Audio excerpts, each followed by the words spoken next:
আমার বয়স যখন 30 বছর তখন আমার স্বামী মারা গেছে। এরপর আমি আর বিয়ে করিনি। বলুন তো কেন? কেন? কারণ আমার অভিজ্ঞতা বলে একটা মেয়ের জন্য একটা পুরুষই যথেষ্ট। একটা পুরুষকে চিনলে সব পুরুষকে চেনা হয়ে যায়। আপনার একটি বিষয় কিন্তু আমাকে সত্যি মুগ্ধ করে মিস্টার আকলাক। কি বিষয়? আপনার আত্মোপলব্ধির ক্ষমতা অসাধারণ। একটা নিষ্পাপ মেয়েকে তার অনুভূতিকে এভাবে আঘাত করে গ্রামের বাড়িতে ফেলে রেখেছে, কষ্ট তাকে দিচ্ছেন এবং আপনি নিজেও পাচ্ছেন, সেটা কি খুব ভালো হচ্ছে? ওসি সাহেবকে আসতে বলেছি, দুপুরে আসবেন। ওসি সাহেবকে? আনাওয়ালা ছাড়া আমাদের গতি নেই, ওদের সাথে আমাদের। তোমাকে আরেকটা কথা বলা হয়নি, আমরা একটা মেয়ে খরিদ করেছি। কি করেছি? একটা নতুন মেয়ে খরিদ করেছি, 25,000 টাকা। তার মানে?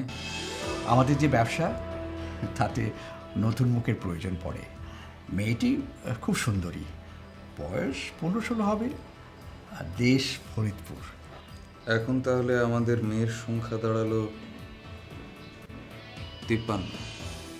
হ্যাঁ, আপনি এখন যান, বিকেলে কথা হবে।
আমরা কোথায় যাচ্ছি?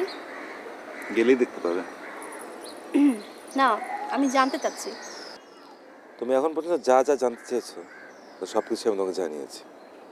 তুমি যেটা বিশ্বাস করছো না সেটা আমি তোমাকে দেখাতে চাচ্ছি।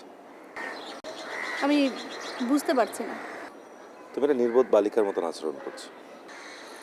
আমি বালিকা টাইপ আচরণ করছি? কি রকম? শুভ্রকে নিয়ে তুমি যে ঘোরের মধ্যে বসবাস করছো, সেখানে সত্য মিথ্যা, বিশ্বাস অবিশ্বাস কিছুই পৌঁছতে পারছে না। তবে একদিন যখন এই ঘোরটা কাটবে তখন তোমার নিজেকে খুব অসহায় মনে হবে। সত্য করে বলো তো মীরা, তুমি কি চাও? মানুষ সবচেয়ে বেশি অসহায় থাকে কখন জানো? যখন সে নিজেকে বুঝতে পারে না। আপনি পারেন? এই ব্যাপারে আমার ক্ষমতা ঈশ্বরনীয়। মাঝে মধ্যে আমি নিজেকে বুঝতে গিয়ে ভয় পেয়ে যাই। কি রকম? ব্যাপারটা বোঝানো খুব মুশকিল। ধরো জীবনটা একটা পথ, অনেক রকমের বিপদ আসবে, আপদ আসবে। সেরকম আমি যখন আমার নিজের ভিতরে ঢুকি, আমার নিজের মনটাকে দেখি, তখন আমি যেসব জিনিস দেখতে পাই যাতে আমি আটকে উঠি। অধিকাংশ মানুষ যে ভুলটা করে, নিজের ভেতরে এই ভয়ঙ্কর জায়গাগুলো টপকে যেতে চেষ্টা করে, আর যখনই সেটা করে তখন বেশি অস্থির হয়ে যায়, বেশি অসহায় হয়ে যায়। এর থেকে মুক্তির উপায়? নিজের ভেতরের ভয়ঙ্কর জায়গাগুলো ফেস করা, ভেতরে যা চলছে সেগুলো আটকে না রেখে প্রকাশ করা। আমি কিছু চেপে রাখিনি। সেক্ষেত্রে তুমি তোমার মনের সাথে বোঝাপড়া শিখে ফেলো। একটা কিছু লক্ষ্য করে সেদিকে আগাতে চেষ্টা করো। আপনি কি আপনার লক্ষ্য ঠিক করেছেন? মানুষের জীবনে অনেক লক্ষ্যই আসে, একটা মিস হয়ে গেলে আরেকটার পিছনে দৌড়ায়। এ পর্যায়ে আমার লক্ষ্য তুমি।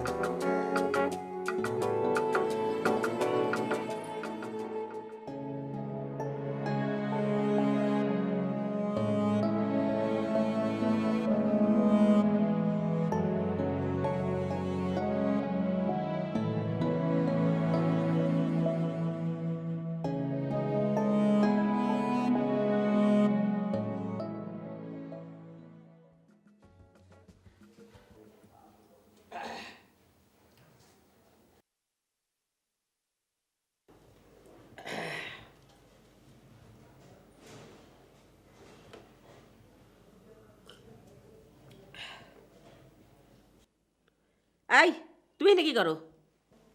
দেখতাম আইসি। কি এখানে কি সার্কাস চলছে যে দেখতে আসছো? আম্মা, এটা কি জাপানিজ পাইয়া? আরে নাক না থাকলে জাপানিজ হয়? ও হলো উপজাতি। এই মেয়ে, তোর নাম যেন কি? বিউটি। ও হুদা, এই সেরি দিয়ে আমরা লাহান কথা কয়। তোমরা বাড়ি কোনো? গারো পাহাড় হালুয়াঘাট। ও হুদা হুদা রে, এই সেরি দিয়ে আমার কুটুম। এই যে হালুয়াঘাট হইছে আমার বইনের হৌর বাড়ি, বুঝছো নি? আই আর কুটুমগিরি দেখাতে হবে না, যাও এখন যাও, কাজে যাও। ও, তুমি ঠ্যাঙ্গের ডাক্তার? আমি বিউটিশিয়ান। এটা তো এই যে মুখ নিয়ে কারবার, তুমি ঠ্যাঙ্গত খিতা করো? পেটিকিউর করি, এরপর ম্যানিকিউর করব, তারপর মুখে ফেসিয়াল করব। আম্মা, একদিনে আপনার অতগুলি অপারেশন করতো, আপনি দুঃখ পাইতেন না? আরে ছাগলের তো অপারেশন না, পেডিকিউর হলো পা পরিষ্কার করা, ম্যানিকিউর হলো হাত পরিষ্কার করা, আর ফেসিয়াল হলো মুখ পরিষ্কার করা। এবার বুঝছেন? ও, ইতান করেন লিগে আবার লুক লাগে, ইতান তো নিজেরাই করন চায়। এত ভেজা ভেজা করো না তো, যাও কাজে যাও। ইতান করেন বালা না আম্মা, জামাই না থাকলে ইতান করা সাজে না। কি বললি? না, কইলাম খালু জানি তো নাই, এই আপনার এই সাইজ গোজ কেডা দেখবো? আমি কি সাজগোজ করছি? যা যা এখান থেকে যা। যাইতাছি গো, যাইতাছি। সিকুর ফারেন্দু। হ্যাঁ, আরে কি করে এগুলা?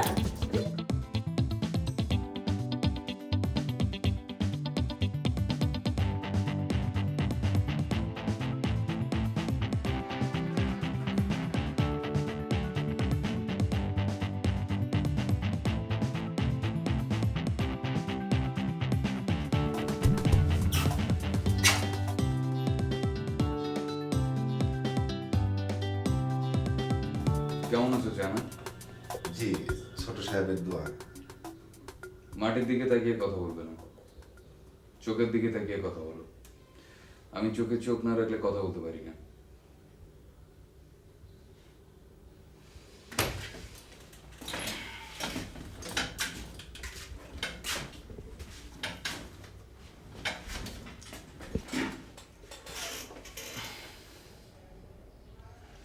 আচ্ছা জানা, তোমার বয়স কত? জি, হিসাব নাই, 40 হইতে পারে, 2-1 মাস বেশি হইতে পারে। বিয়ে করেছো? জি, ছেলে মেয়ে আছে? একটা মেয়ে। মেয়ের নাম কি? জরিনা বেগম। জরিনা বেগমের বয়স কত? হিসাব নাই, 11-12 হবে আর কি। আচ্ছা তোমার আসল নাম কি? আমার নাম ফজলু। অবশ্য এই নামে কেউ চেনে না, আমরা সবাই সায়না ভাই করে ডাকে। তো নামের শেষে এই ভাই শব্দটা কেন? সবাই খাতির করে ভাই ভাই ডাকতো, ওই থেকে সায়না ভাই হয়ে গেছি। তো এই চায়নাটা কি চীন থেকে আসা চায়না? না, বাপ মা চায় না, ওই থেকে চায় না আর কি। তো সবাই তোমাকে চায়না ভাই বলে ডাকে? জি। জরিনাও ডাকে? কোন জরিনা? তোমার মেয়ে জরিনা, যার বয়স 10 কি 11। ছোট সাহেব, এই আসল জায়গায় হাত দিছেন আপনি। আমার মেয়েও আমার চায়না ভাই ডাকে। একদিন ধমক দিলাম, হই বাপেরে তুই ভাই করে ডাকস, এমন এক আছাড় দিমু, বুঝছেন ছোট সাহেব? সে খল বলায় আইসা দিছে। এই একটা মানুষে দেখলাম যে আমারে ভয় পায় না। আর সবাই তোমাকে ভয় পায়? জি, ভয় পায়। আমার বাবাও তোমাকে ভয় পেতেন? বললে বিয়াদবি হবে, কিন্তু সত্যি কথা উনি ভয় পাইতেন। আর আমি আমি তোমাকে ভয় পাই? জি না। কেন ভয় পাচ্ছি না সেটা কি বলতে পারো? জি, যে নিজেরে ভয় পায় সে অন্যরে ভয় পায়, যে নিজেরে ভয় পায় না সে কারোরই ভয় পায় না। আচ্ছা ঠিক আছে চায়না, তুমি এখন যাও। শোনো, আমার পায়ের পাতায় আর কখনো চুম খাবে না, আমার পছন্দ না। ছোট সাহেব, কদম বসুন।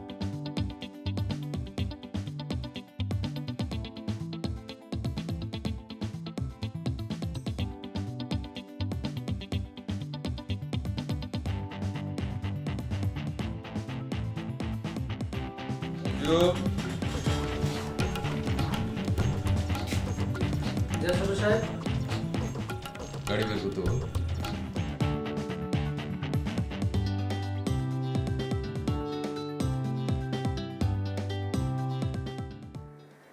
তুমি কাউকে কিছু জিজ্ঞেস করতে চাও?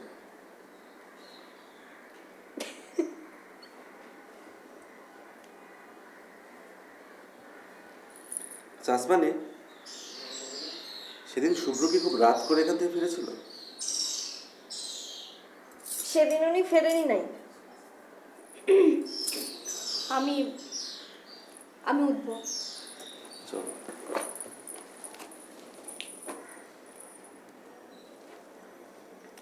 আমি কি এর আগে আপনাকে কখনো দেখেছি? আমি হইলাম গিয়ে খারাপ মাইয়া, আমার কই দেখবেন।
কি ব্যাপার মা, কিছু বলবে? না, কি বলবো। তুমি কি আবার রাতে ভয় টয় পাওয়া শুরু করেছো? হ্যাঁ, তুই কি করে বুঝলি? কাল রাতে আমি আবার বারান্দায় হাঁটাহাঁটি শব্দ শুনলাম। অবশ্য আমি এবার দেখতে বের হইনি। বিনু থাকলে মনে হয় ভয়টা একটু কম পেতে। হ্যাঁ, দোতলাটা আসলে খালি তো। ঠিক আছে, জরির মাকে বলো তোমার ঘরের সামনে গিয়ে শুতে। ও আমাকে কি পাহারা দেবে? ও নিজেই তো একটা ভূত। আচ্ছা মা, আমি গেলাম, হ্যাঁ আমার দেরি হয়ে যাচ্ছে। আচ্ছা শোন, ওই হাবিবুর কি তোকে ফোন দিয়েছিল? কই না তো, কেন? না মানে আজ বিনুর বিয়ে তো, তাই ভাবলাম। আজই বিয়ে? তুই এত অবাক হচ্ছিস কেন?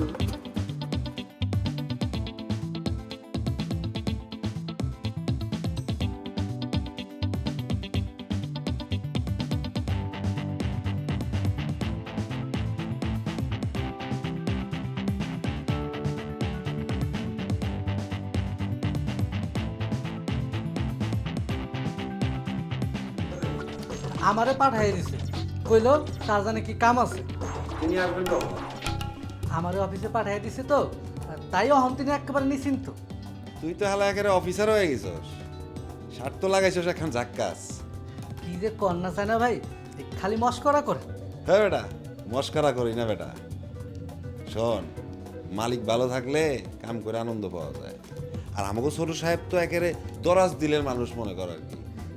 একবারে হক কথা কইছেন। আমি হইলাম ভাই মানুষ, আমার লগে কি মুলাম করে কথা কইলো, কলজাটা ঠান্ডা হয়ে গেল বুঝলি। ছোট সাহেব আসবে কখন? আমার জরুরি দরকার আছে বুঝছিস। চাই না ভাই, আপনার কোনো অসুবিধা হয় নাই তো? আরে সাইনা ভাই থাকতে কোনো ভরসা নাই বেটা। কি? ওই আর কি, কোনো চিন্তা নাই আর কি, বুঝছিস, কোনো চিন্তা নাই। কেমন আছিস? জানি না, কেন? অনেকদিন নিজেকে এই প্রশ্নটা করা হয় না তো, তাই। তা জরুরি তলব? অস্থির হচ্ছিস কেন? জরুরি কাজ ফেলে এসেছিস? না, ঠিক তা না, তবে একটা ব্যস্ততা তো আছে। শুভ্র, তুই অনেক ব্যস্ত হয়ে গেছিস তাই না?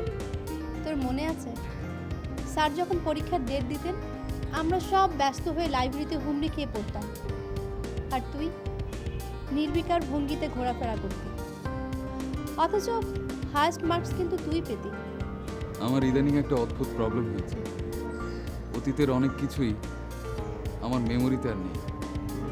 অনেক কিছুই ধরে রাখতে গেলে আমার মস্তিষ্কে কোথায় যেন একটা ঝামেলা। আমার মনে হয় মেমোরি লস হচ্ছে। সেটা হতে দিচ্ছিস কেন তুই? আচ্ছা, ওই সেদিন রাতে ওই অন্ধ জ্যোতিষী মেশকাত, কি যেন নাম, ওকে তুমি আগে দেখেছো? হ্যাঁ। আচ্ছা, লোকটার কি কোনো অতীন্দ্রিয় ক্ষমতা আছে? হুম। আচ্ছা, লোকটা কি অন্ধ? হ্যাঁ। আমার তা মনে হয় না, কারণ সেদিন লোকটা আমার হাতে আতর মাখালেন এবং আতর যেখানে মাখানো হয় ঠিক সেখানেই মাখালেন, হাতের তালুতে না, উল্টো পিঠে। একটা অন্ধ এই কাজটা এত অ্যাকিউরেটলি করা মনে হয় না সম্ভব। লোকটা অন্ধ? ও, শুভ্র, আমি তোকে কিছু কথা বলতে চাই। আমি কি বলবো? বলো। তুই কেমন আছিস? তুমি আমাকে দ্বিতীয়বারের মতো এই প্রশ্নটা করেছো। এই মুহূর্তে আমি ভালোই আছি। বাবার ব্যবসা দেখছিস? হুম। কোনো সমস্যা বোধ করছিস? এখনো না। তোর কি মনে হয় তোর কোনো সাহায্য বা পরামর্শ দরকার? না, মনে হচ্ছে না। হুম।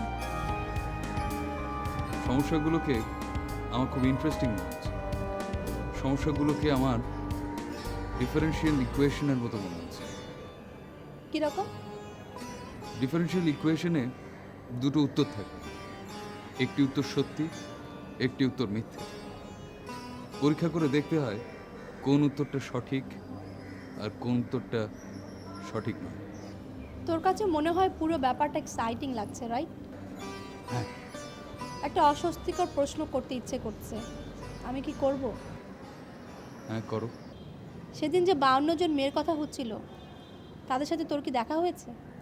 52 না, 53। নতুন একটা মেয়ে খরিদ করেছি। কি করেছিস? খরিদ করেছি মানে কিনেছি, ওই যে ব্যবসার যে ল্যাঙ্গুয়েজ। মেয়ে কিনেছি মানে কি? 25,000 টাকা দিয়ে আমরা একটি নতুন মেয়ে খরিদ করেছি। এই ব্যবসায় সবসময় নতুন মুখের দরকার হয়। ও আচ্ছা, তোকে আমার সব প্রশ্ন করা হয়ে গেছে, তুই যেতে পারিস।